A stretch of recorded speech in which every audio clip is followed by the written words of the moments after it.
No, you mustn't assume that the general population is as ignorant as you are. On Paul's team tonight is the leader of UKIP, who was recently interviewed in his Mayfair office by Alistair Campbell, thus giving the sniper across the street with one bullet a terrible dilemma. Please welcome Nigel Farage. Thank you. Yeah, they've had enough of MPs claiming expenses, and it's very damaging for everyone, isn't it, Nigel? Nigel, what do you think about her resigning? On the basis she doesn't even know where she lives, I wouldn't have thought she's fit to be in the cabinet, would you? So I'd say good riddance, frankly. I think it's absolutely disgusting, all these elected politicians using all these expenses to better themselves. It's disgraceful, isn't it, Ian? It is absolutely disgraceful, Mr. Kettle. What we've seen is a Prime Minister who clearly is totally disconnected with how the voters in Britain feel about MPs' expenses. That was Nigel Farage. The same Nigel Farage who in 2009 revealed that as an MEP he'd claimed in expenses £2 million of taxpayers' money. Yeah. And who was it? Who was it that brought up the issue of £2 million and me and taxpayers' money? Dennis McShane. Yeah, he's in jail, but you're not. Yes, I had noticed that. Good.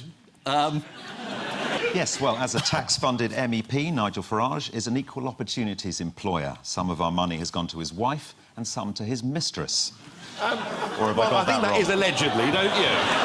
I think that is allegedly. We can set the record straight now. Yeah, I think it is. I think you ought to say allegedly, quite honestly. Can I say, as a member of the press, I think, you know, actors really are in need of a royal charter. I mean, that sort of allegation is pretty distressing. What? Is it true? No, afraid not. Not true at all? Not true at all. Any of the good bits?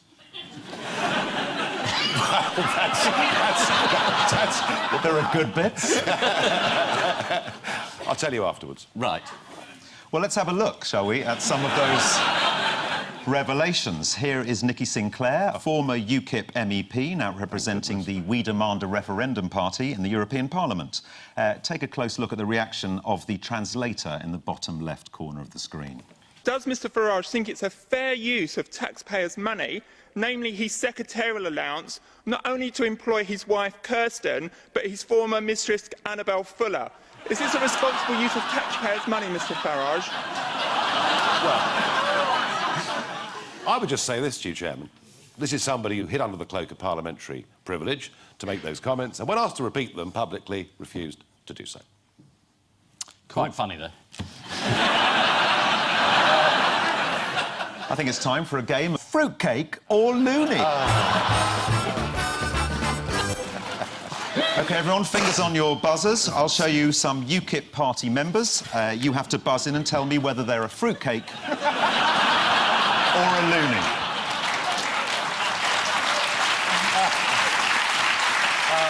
Here's the first one. I don't know who he is. Ian. I'm just guessing. Yeah. Fruitcake. I'm afraid that's the wrong answer. He's a loony. He's a would-be UKIP councillor and loony John Sullivan, who wrote, "Regular physical exercise releases boys' tensions and thus avoided homosexuality."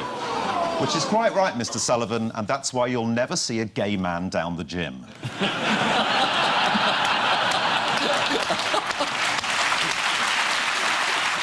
Fingers on buzzers, here's your next one. Nigel Farage, UKIP party. This is a bit tricky, this one, because he's the treasurer and one of our biggest donors. And I wouldn't really like to call Stuart Wheeler either. I'll have to go for fruitcake. Is the correct answer. You got it right. Yes. This is UKIP party treasurer Stuart Wheeler and fruitcake, who said that women had no place in the boardroom and couldn't compete with men at sports, even when they're not physically disadvantaged. He said, chess, bridge, poker, women come absolutely nowhere. I think that just has to be borne in mind. Final go, fruitcake or loony? I don't know the chap. No? Anyone? I'm going to go for loony. It's the wrong answer. It's actually a trick question. He's not a fruitcake nor a loony. He's a closet racist. a public meeting about travellers, he said, the Romanians, they'll stick a knife in you as soon as look at you. His name is Rob Fraser. Well, thanks for telling me. Well, there you go. UKIP supporter. Nice chap, buys his round.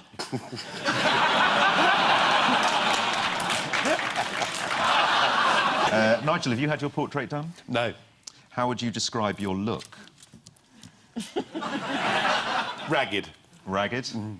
Anyone else have a view on how Nigel looks? Swivel-eyed? Well, I think Defence Minister Anna Soubry described you best, Nigel, when she told viewers of Andrew Marr's programme. I always think he looks like somebody has put their finger up his bottom and he really rather likes it. Wow. That's what we expect.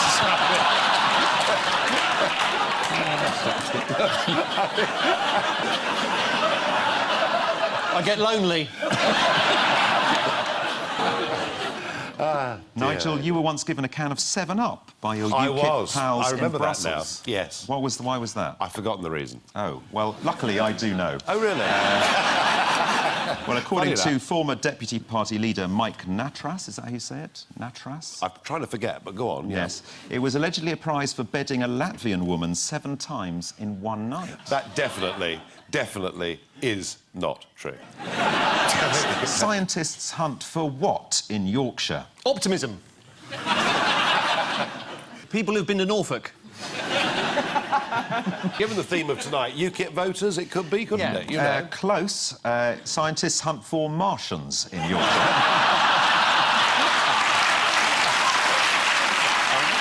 OK, what are UKIP's 5 pledges? Ah, straight talking. Straight talking. That's what you get. That's two, yeah. I think we can all guess the other 3. I think you probably can. What are they? Let's cut. Let's cut. Let's get rid of all the quangos and all the bureaucrats and all those useless people that What we're country are the paying Quangos from? for. I'm not sure. Were they a pop group at some point? I thought you were going to say they're Belgian at that point. No, I'm not very popular over in Belgium. Why is that? I seem to have upset the former Prime Minister. It was just sort of straight talking, really, but they didn't like it very much. Well, it was more rude, wasn't it? Well, I thought it was just normal parliamentary banter, really. Well, but you said that one of UKIP's promises was that you would restore British things like politeness to debate, and then you called him a damp rag. Yeah. And said Belgium was a non-country. Well, that's true. No, that is true. It is a non-country. What, compared to Britain at the moment?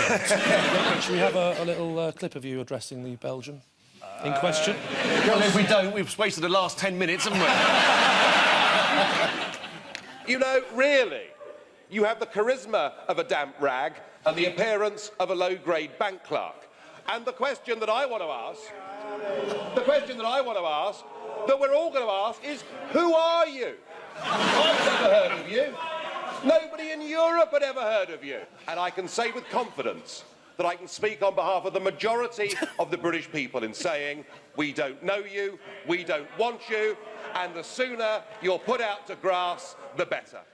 Can I just ask, have you ever done a best man speech before? I thought it was quite moderate and reasonable. I don't know what the audience thinks. How could you speak on behalf of the British people on the size of your vote? Well, I could say with confidence that nobody in Britain knew who he was. I mean, I can say with confidence I've been to the moon. It doesn't mean it's happened. Did you know who he was? Yeah, that's Sven-Göran Eriksson.